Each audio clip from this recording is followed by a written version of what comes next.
അസ്സലാമു അലൈക്കും വറഹ്മത്തുള്ളാഹി തആല വബറകാതുഹു. ഇന്നത്തെ നമ്മുടെ വിഷയം യൂട്യൂബ് ചലഞ്ച് ഒരു ഉപജീവന മാർഗമോ? അതാണ് എനിക്ക് നിങ്ങളോട് ചോദിക്കാനുള്ളത്.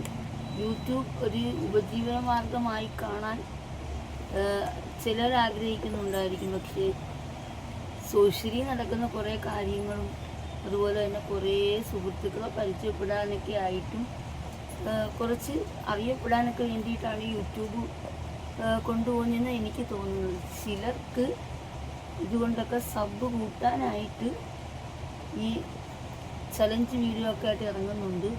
ഇപ്പോൾ കുറേ യൂത്ത് ആൾക്കാരൊക്കെ നമുക്കറിയാം, കുറേ ഫുഡായിട്ടും അതുപോലെ തന്നെ സാധനങ്ങളൊക്കെ വെച്ചിട്ട് ക്യാഷ് വെച്ചിട്ടൊക്കെ ചലഞ്ച് ചെയ്യുന്നുണ്ട്. അതൊക്കെ സബ് കൂടാനും സോഷ്യലി കുറച്ച് അറിയപ്പെടാനൊക്കെയാണെന്നാണ് എൻ്റെ ഒരു വിശ്വാസം. അല്ലാതെ ഒരു വരുമാന മാർഗം കൂട്ടാൻ സാധിക്കുമെന്ന് എനിക്കറിയില്ല. നിങ്ങളെയൊക്കെ അഭിപ്രായം എന്താണെന്ന് കമൻറ്റിൽ പറയണം.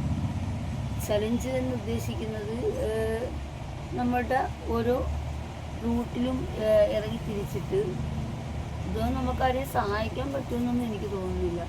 സഹായസ്ഥം എന്നൊക്കെ നമ്മൾ പറയുന്നത് നേരിട്ട് അവർക്ക് എന്തെങ്കിലുമൊക്കെ എത്തിച്ചു കൊടുക്കുക, നമുക്കൊരു ജോലി ചെയ്ത് അതിൽ നിന്ന് കിട്ടുന്ന ഒരു വരുമാനം, അതിൽ നിന്നൊക്കെ മാറ്റി വെച്ചിട്ട് ഒരുപാട് ചാരിറ്റി പ്രവർത്തനം ചെയ്യുന്ന ഒരുപാട് പേരെ നമുക്കറിയാം.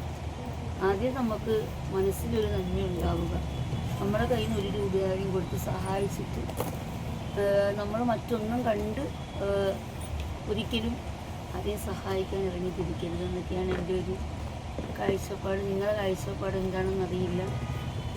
ഞാൻ ഇതിനെപ്പറ്റി ഇന്ന് പറയാൻ കാരണം ചലഞ്ച് ഒന്നും എനിക്ക് തോന്നുന്നില്ല അതൊരു ഉപജീവന മാർഗമാണെന്ന്. സത്യം പറഞ്ഞാൽ കഷ്ടപ്പെട്ട് അധ്വാനിച്ചൊക്കെ ജീവിക്കുന്നതിനോടാണ് എനിക്ക് താല്പര്യം. ഇത്ര മാർഗങ്ങളാണുള്ളത്. ഇത് നമ്മളെ സമയം കിട്ടുമ്പോൾ നമുക്ക് ഒരു എൻ്റർടൈൻമെൻറ്റിനും അതുപോലെ തന്നെ ചിലർക്കത് വരുമാന മാർഗമായിരിക്കുന്നത് റീച്ചൊക്കെ ഉള്ളവർക്ക് നല്ല വരുമാനം ഉണ്ടാവും. അപ്പോൾ അതുണ്ടാകട്ടെ, അങ്ങനെയുള്ളവർക്ക് ഉണ്ടായി കിട്ടട്ടെ എന്ന് ഞാനും പറയുന്നു. അതുപോലെ തന്നെ ചലഞ്ച് ചെയ്യാൻ അങ്ങനെയൊക്കെ താല്പര്യമുള്ളവർ, സഹായിക്കാൻ താല്പര്യമുള്ളവരൊക്കെ നമുക്ക് പൊതിച്ചോറ് കിട്ടി അതിൽ കുറച്ച് പൈസയൊക്കെ വെച്ച് ഹോസ്പിറ്റലുകളിലും അതുപോലെ തന്നെ കഴിയുമ്പോഴത്തേക്ക് എത്രയോ അച്ഛനമ്മമാരുണ്ട്, അവർക്കൊക്കെ കൊടുക്കാം. അങ്ങനെയൊക്കെ ഒത്തിരി കാര്യങ്ങളില്ലേ. നിങ്ങളെയൊക്കെ അഭിപ്രായം എന്താണെന്നൊന്ന് കമൻറ്റിൽ പറയണേ. ഇത്രയാണ് എനിക്കിന്ന് പറയാനുള്ളത് കേട്ടോ.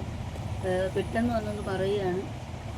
എന്തായാലും ഇഷ്ടപ്പെട്ട എല്ലാവരും എൻ്റെ ചാനലൊന്ന് സബ്സ്ക്രൈബ് ചെയ്യുക, അതുപോലെ തന്നെ ലൈക്ക് ചെയ്യുക. പ്രത്യേകിച്ച് പറയേണ്ടതില്ല, എല്ലാവരും ഒന്ന് സബ് ആക്കണം കേട്ടോ.